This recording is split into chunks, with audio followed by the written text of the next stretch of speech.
Voltaje, energía y fuerza. Ahora mismo sabemos ya mucho de electricidad. Ya conocemos las cargas, las fuerzas, los voltajes, las corrientes eléctricas, etc. Y ahora nos preguntamos, ¿y qué pasa con eso? ¿Qué es lo realmente importante de todo ese material? Les pondré un ejemplo de lo que quiero decir. Recuerden la máquina gigante de Van Marum, una máquina que se fabricó a finales del siglo XVIII y que era capaz de producir un voltaje de 100.000 voltios. Utilizaba un banco de 100 botellas de Leyden para almacenar energía. Podía almacenar hasta 2.000 joules de energía. Y nos preguntamos ahora, ¿es eso impresionante? Tenemos que decir que no. 2.000 joules de energía es aproximadamente media caloría de alimento. O expresado en términos puramente eléctricos, esta pequeña pila de 9 voltios de un radiotransistor puede almacenar 10 veces más energía eléctrica que la que podían almacenar las 100 botellas de Leyden. Y no obstante, esa máquina podía lanzar un rayo a una distancia de 2 pies, cosa que la pila en cambio no puede hacer. Por eso la pregunta es, ¿qué es lo realmente importante en todo ello? El voltaje o potencial eléctrico es una medida de la energía potencial de una carga eléctrica, como por ejemplo de los electrones que componen los átomos del cuerpo humano. Y ustedes deberían preguntarse cuál es el potencial que une los electrones a su cuerpo. Más vale que sea mucho mayor que el que yo pueda desarrollar dándole a la manivela de esa máquina, porque si no, la máquina sería tan tremendamente peligrosa que podría hacernos trizas. Entonces, ¿es verdad que los electrones están más fuertemente unidos al cuerpo que el potencial que yo puedo producir con esta máquina? La respuesta es no. El potencial que une un electrón al cuerpo es de solo unos pocos voltios, 3, 4, 5 voltios, y yo dándole a la manivela de esta máquina puedo producir 100.000. Así que una vez más, seguimos con la duda acerca de qué es lo importante en la electricidad. Los elementos básicos de la electricidad son muy sencillos. Si imaginamos cargas eléctricas puntuales en un vacío, hay cargas positivas y hay cargas negativas, que se atraen o se repelen unas a otras con una fuerza que varía en proporción inversa al cuadrado de la distancia entre ellas. Y eso es todo lo que se podría decir. Y sin embargo se han necesitado miles de años para comprenderlo, e incluso ahora que lo comprendemos bien, sigue siendo muy confuso y difícil de aprender. ¿Por qué es esto así? Bueno, la razón es porque esos elementos de la electricidad, esas cargas puntuales, no existen nunca en el mundo real. La electricidad siempre existe en la materia. O sea que para poder entender la electricidad debemos entender primero la materia. Pero la materia es esencialmente eléctrica por naturaleza, y así, para entender la materia, debemos entender primero la electricidad. Ese es el punto crucial del dilema. Y de eso quiero hablarles hoy.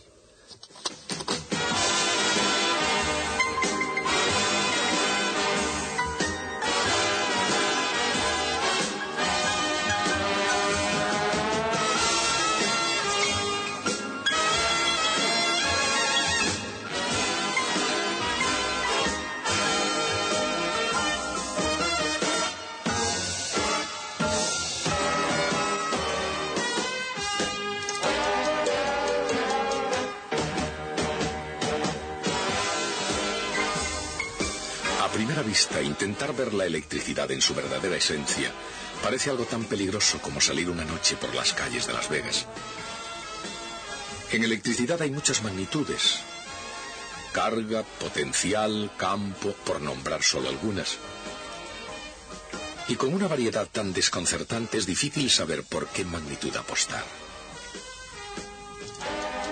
Lo que se necesita es una forma de explicar cómo se acopla todo, una manera de sentar las bases en favor del buen sentido y de la claridad. Lo que hace falta es un método infalible detrás de toda esta locura. La causa que está detrás del efecto de la electricidad. Lo que se necesita es un cambio de escena.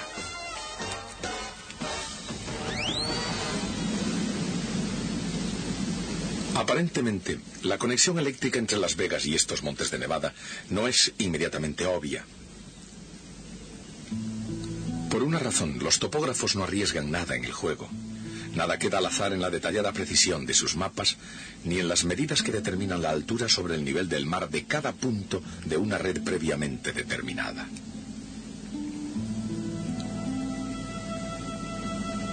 Se ha trazado una línea que une todos los puntos a una cierta altura sobre el nivel del mar, lo cual se repite después para otras alturas a intervalos regulares. Para el ojo de un experto, los contornos resultantes de puntos de altura constante proporcionan una clara descripción del paisaje real y, por la misma razón, las curvas de este mapa dan una clara representación de un campo eléctrico.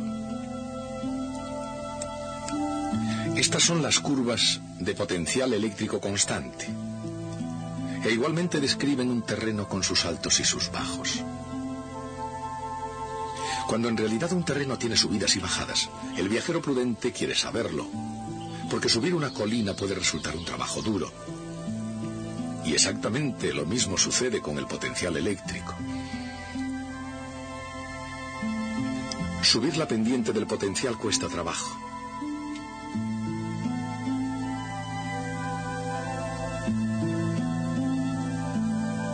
Y cuanta más pendiente haya, más dura es la ascensión.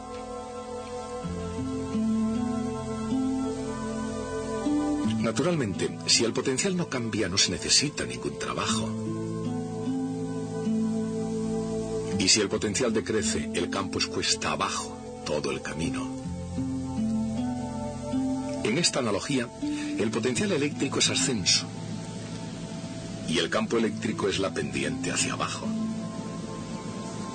En términos más matemáticos, se puede decir que el campo eléctrico es la derivada negativa del potencial. O dicho de otra manera, el potencial es menos la integral del campo eléctrico. El campo eléctrico creado por una simple carga puntual es proporcional a 1 dividido por R al cuadrado.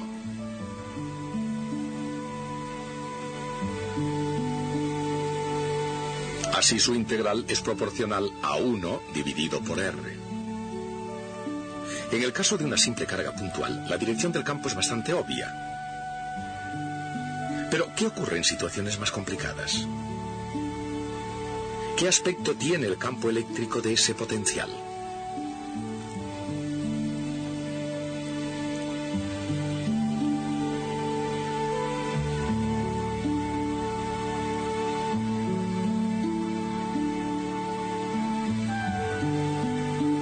Como no supone trabajo el mover una carga a lo largo de una curva de potencial constante,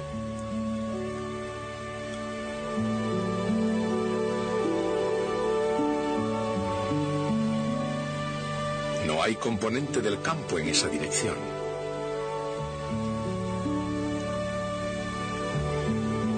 Así, el campo es perpendicular en cada punto a la superficie de potencial constante, o equipotencial, que pasa por ese punto.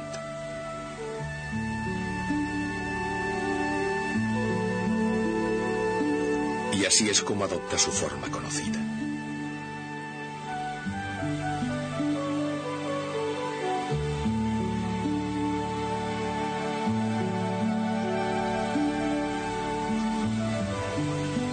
La forma normal del terreno más accidentado no son todo picos y valles. También tiene zonas totalmente llanas y horizontales. Un lago es una zona de altura constante sobre el nivel del mar.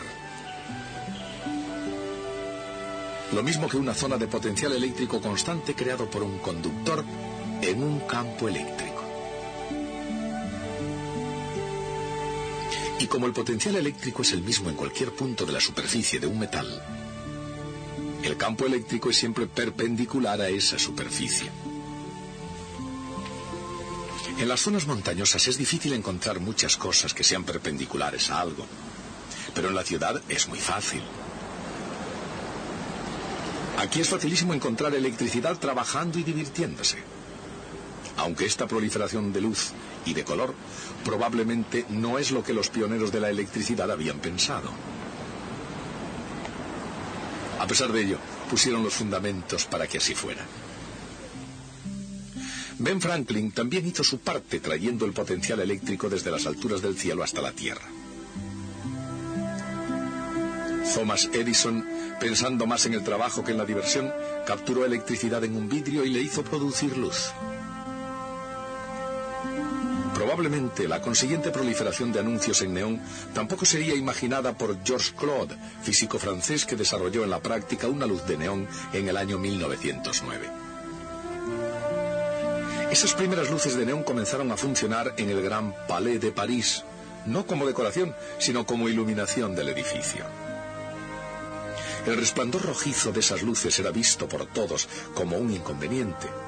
Por todos, menos por Jacques Fonsec, un publicista que vio grandes posibilidades a aquella luz rojiza. Convenció a Claude para que le vendiera los derechos, y en 1912 París estrenó el primer anuncio de neón del mundo. Y el trabajo no había hecho nada más que empezar. El potencial eléctrico es la capacidad de producir trabajo haciendo fluir cargas eléctricas sin importar a dónde vayan. El potencial se mide en voltios.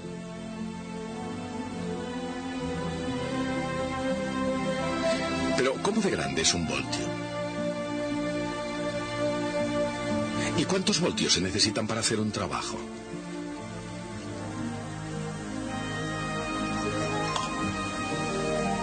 Una pila de linterna suele ser de voltio y medio. Con solo 2 de ellas se puede hacer un trabajo que valga millones.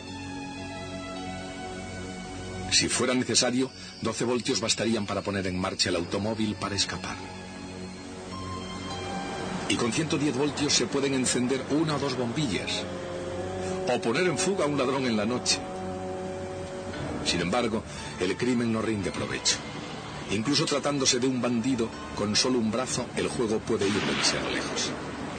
Y cuando esto ocurre, nadie sale ganando. El 6 de agosto de 1890 a las 6:40 de la madrugada, en la Overstate Prison de New York, Mr. William Kemmler fue la primera persona en el mundo que moría en la silla eléctrica. Solo se necesitaron unos 17 segundos y unos cuantos miles de voltios. Pero la silla eléctrica no fue el primer uso de la alta tensión. En el siglo XVIII, el generador electrostático gigante de Van Marum podía generar 100.000 voltios. Igualmente la pequeña máquina de Wimses y el generador Van der Graaf. Y en los modernos laboratorios de física, este doble acelerador de partículas de Van der Graaf utiliza 3 millones de voltios. Las altas tensiones no están encerradas en exóticos laboratorios. A diario, las líneas del tendido eléctrico conducen electricidad a cientos de miles de voltios a través del campo hacia la ciudad, mientras que las luces de neón utilizan unos 10.000 voltios para funcionar. Y parte de ese funcionamiento es mantener unida la ciudad. En ocasiones incluso sirve también para ayudar a unirse a las personas. Pero la electricidad también es responsable de un tipo diferente de unión. El propio átomo, ese bloque básico en la edificación de todo lo que vemos, sentimos u olemos, se mantiene unido debido a la fuerza eléctrica. Y esa atadura entre el electrón y el átomo tiene un determinado voltaje. Ese voltaje es el que mantiene al mundo unido. Entonces, ¿cuál es el voltaje del propio átomo?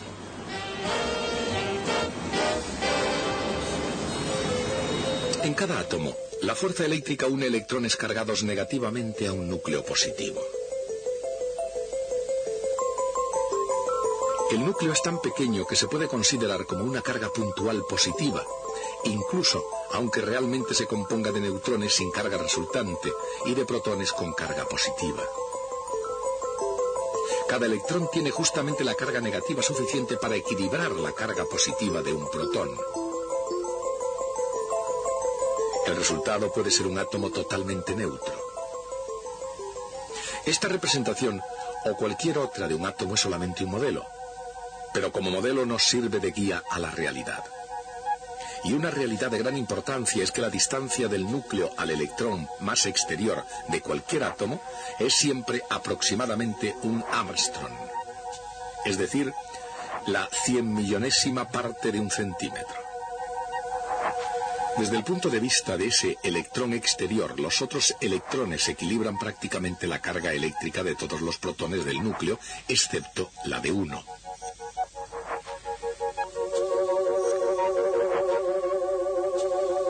De tal modo que el electrón más exterior detecta aproximadamente el campo eléctrico y el potencial eléctrico debido a un protón, situado a un Armstrong de distancia. Su potencial eléctrico alcanza solo unos pocos voltios.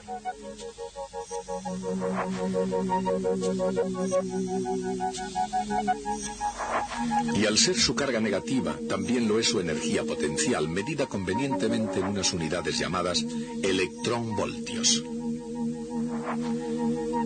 Esos pocos electronvoltios, menos una pequeña energía cinética, es lo que hay que vencer para desprender un electrón de un átomo. Y aproximadamente eso mismo se necesita superar también para eliminar un electrón de una molécula o de un trozo de metal sólido. Mucho menos es lo que hay que vencer para conseguir que los turistas de Las Vegas se desprendan de unos cuantos dólares. Mientras que el jugador siente una gran atracción por el dinero, la unión que existe entre un dólar cualquiera y el jugador es francamente pequeña. Pero algunas de las otras uniones que aquí se hacen son de naturaleza más duradera. Al menos en algunos casos los vínculos son muy fuertes. Pero si unos pocos voltios atan un electrón a un átomo, ¿cómo de fuerte es esa atadura? Como el generador de Van der Graaf puede producir hasta 100.000 voltios, parece que esta máquina debería ser capaz de ionizar cualquier pequeño trozo de materia ordinaria a su alcance. Pero no es así. Algunas veces no basta solo el voltaje. En realidad, si un átomo y una Van der Graaf se enzarzan en disputarse un electrón, el átomo gana siempre. Porque es cuestión de fuerza y no de voltaje. Dicho de otra manera, lo que importa es la derivada de la energía potencial y no solo el valor de esta. Aquí hay una cúpula Van der Graaf y un átomo. Están compitiendo por un electrón que puede estar unido a la Van der Graaf por decenas de miles de voltios.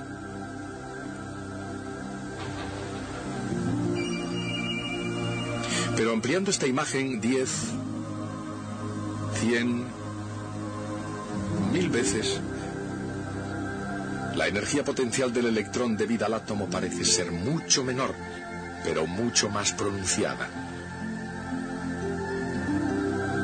De hecho, la escala horizontal ha tenido que ser ampliada. 10, 100, 1000, 10.000, 100.000 veces simplemente para ver la pendiente. La fuerza del átomo es 100.000 veces más fuerte que la de la Van der Graaf y no hay competencia. No hay competencia posible cuando la casa determina la suerte. Por eso los jugadores más listos prefieren dejar poco al azar. Benjamin Franklin era una de esas personas. E incluso encontró el modo de evitar los riesgos de las tormentas. Y de hecho su invento del pararrayos salvó muchas iglesias, graneros y casas de las llamas y la destrucción. ¿De dónde viene la luz del rayo? Cuando hay una chispa, las moléculas de aire se ionizan momentáneamente dejando un gas de iones moleculares positivos y electrones negativos llamado plasma. Muy rápidamente, la fuerza eléctrica entre los iones y electrones hace que se vuelvan a combinar formando materia neutra, desprendiendo su exceso de energía en forma de luz. Pero el rayo se puede domar. En un tubo de neón, por ejemplo, se puede retardar ese proceso convirtiéndolo en una incandescencia continua. Pero el campo eléctrico en un anuncio de neón, o una máquina de Van der Graaf, o incluso una nube tormentosa, no pueden ionizar la materia. Entonces, ¿cómo pueden hacer que las chispas vuelen? La respuesta es porque ionizan el aire, pero no en un forcejeo directo.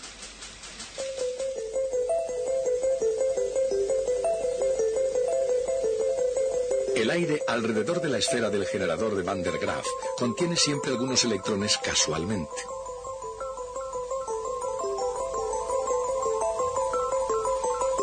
El campo eléctrico de la máquina de Van der Graaf acelera a uno de estos electrones hasta que choca con otra molécula y entonces comienza de nuevo el proceso.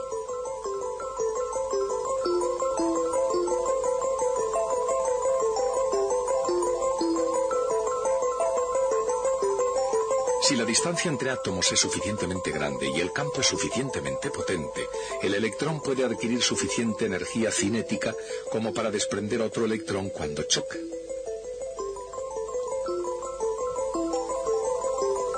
Si eso sucede, ambos son acelerados y causan más ionización, hasta que se da una reacción en cadena, que es la que crea la chispa.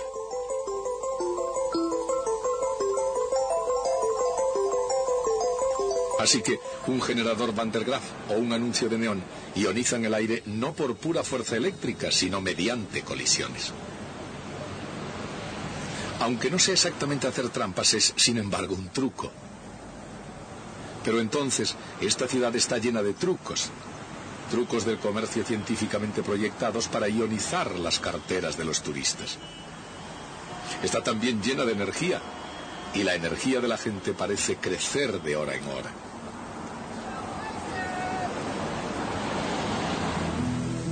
La energía eléctrica, por otra parte, sube con el voltaje y con la carga. Así que la pregunta sobre cuánta energía puede suministrar un dispositivo eléctrico no solo depende de su voltaje, sino también de la cantidad de carga disponible. La máquina de Van der Graaf y este generador electrostático gigante alcanzan voltajes muy altos antes de que las chispas los descarguen. Pero ni siquiera las 100 botellas de Leyden de la máquina de Van Marum podían almacenar tanta carga como la que hay en la batería de un automóvil. Incluso, aunque tenga un voltaje mucho menos que esas máquinas, almacena tanta carga en forma química que es mucho más útil. De hecho, una pila corriente de una radio almacena 10 veces más energía que el generador de Van Marum. Una batería es un almacén de energía, pero por muchas baterías de que dispongamos aquí mismo, un día cualquiera, hay mucha más energía almacenada. No obstante, solo una pequeña fracción de la inmensa energía potencial de este agua se convierte en energía eléctrica. Esa energía viaja a través del desierto hasta la ciudad, donde es irradiada en la noche en toda clase de colores, formas y tamaños. Pero detrás de esa fachada resplandeciente, la carga, el campo, la energía, el voltaje y la fuerza son los ingredientes de la electricidad. Y esos materiales son los que mantienen unido al universo. A principios del siglo XIX, un químico británico, John Dalton, propuso la ley de las proporciones simples y múltiples. Y esa ley, por vez primera, dio un sólido y científico fundamento a la antigua idea de la teoría atómica de la materia. Pero no todos los científicos aceptaron la teoría de Dalton. Durante ese siglo hubo un grupo de químicos conservadores que fundamentalmente pensaban que era mala ciencia creer en algo que no se podía ver. De la teoría atómica decían, no necesitamos esa hipótesis. Ellos no eran los únicos que no creían en la teoría de Dalton. Dalton tenía un rival para el título de el químico más grande de Inglaterra. Se llamaba Humphrey Davy. Y Davy tampoco creía en la teoría de Dalton, pero por razones totalmente opuestas. Pensaba que Dalton no había ido bastante lejos. Su argumento era algo parecido a este. Decía, hay 40 clases de elementos conocidos. Eso significa que, de acuerdo con la teoría de Dalton, debe haber 40 clases diferentes de átomos indivisibles que expliquen las propiedades de esos elementos. Pero, decía, de esos 40 elementos, 26 son metales. Y todos ellos comparten las propiedades de superficie brillante, buena conductividad eléctrica y térmica, ductilidad mecánica y algunas otras más. Y no es casualidad que se den esas propiedades en 26 ocasiones independientemente. Tiene que haber subyacente un principio de metalización. Era como decir que los átomos de Dalton debían tener una estructura interna. Bueno, pues se necesitaron 100 años para llegar a la conclusión de que los dos, Dalton y Davy, tenían razón. La materia está compuesta por átomos, y los átomos tienen una estructura interna que explica por qué existen los metales. Pero mucho antes de que se comprendiera esto, incluso antes de los tiempos de Davy y de Dalton, todo ello había sido utilizado por un astuto italiano, Alessandro Volta, que había inventado la pila eléctrica. Pero de todo eso hablaremos el próximo día.